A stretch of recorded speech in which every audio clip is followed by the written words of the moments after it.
season 2. We are now at Thermo Fisher. Our season 2 is going to be named It's Elemental with G&T. That's right, that's Glenn and Thanh. That's you heard it right.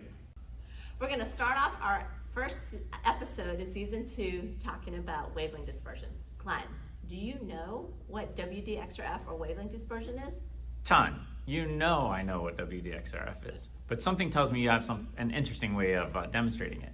Oh yes, and we're going to see how that works. Okay, so Thanh, I see you have some interesting items in front of you. Yes, I sure do, Glenn. I have 3 laser pointers here, a red, blue, and a green, and a DVD and a CD. Oh, did our younger viewers here know what those things are there? I believe they may, but they've probably never used it before. So what we're showing you here is the electromagnetic spectrum. Because we can't see the X-rays, we're going to use these laser lights to demonstrate how this works. Yeah, so your X-rays, they're on a shorter wavelength, higher energy side of the spectrum, and light is just on a different portion of that. So we can still demonstrate the principles of this, but this way you'll visually be able to see it. That's right. Okay, to better understand this, we're going to talk about Bragg's law. And here we go. Okay, so as you can see there, right, Bragg's law is n lambda, or the wavelength, okay, is equal to 2D, and D is going to be coming from what? Our CD or our DVD, right? Not D as in DVD, but the spacing, so those tracks on the DVD or the CD, they are more closely spaced on a DVD, it holds more data, or farther apart on a CD, which doesn't hold as much data. Well, that's just the right kind of probe for the visible light that we're doing to the wavelengths of red or the blue light. Red. As you can see there, we have the different kind of wavelength chart there. So we have 700 nanometers for red and 400 for like a purple.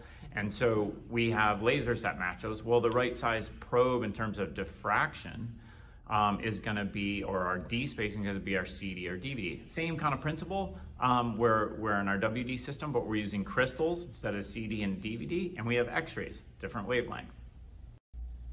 Okay, so we dimmed the lights down just to show a better demonstration of the light show here. Okay, and what you're seeing right here is I'm using a CD right now, and you're seeing Bragg's law being demonstrated. So when waves will overlap with that, you basically have different D spacing, and so as the light of 2 different waves travels that extra little distance at a specific angle, you'll get constructive interference, and that's demonstrated by this fly up right here.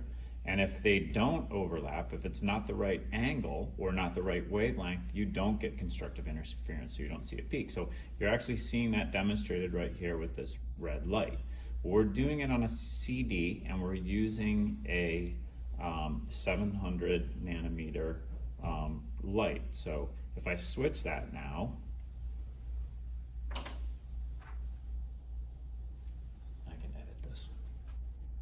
if I switch that to a blue light, you'll see that's closer spaced in, right? So it's still a CD, but it's a closer angle. Okay, so now that you understand Bragg's law, what we're going to do is show where, let's say I just use the same color light, right, the same wavelength, but I'm going to change crystals.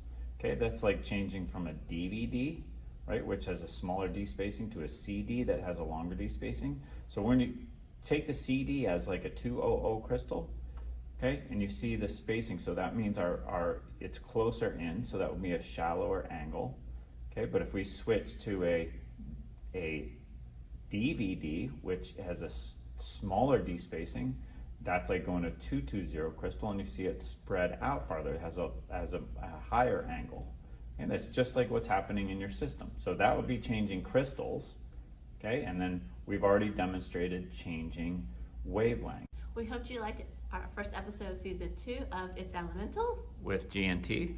And stay tuned for more episodes. And remember to click the LinkedIn button and watch us on YouTube.